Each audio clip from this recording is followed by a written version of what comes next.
Ayan. Ang dami ko pa namang nilabas na gamit. Ang tagal kong ginagawa para mapagana lang yung cellphone. Ayan, pang nilabas. Basag ang screen. Tagal-tagal kong hinahanap yung sakit mo. Ano ba yan?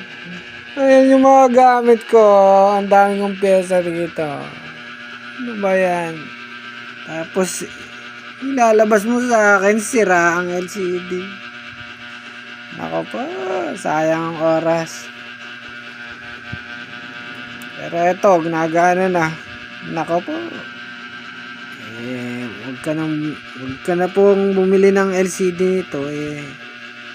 Mas mahal pa yung LCD sa cellphone.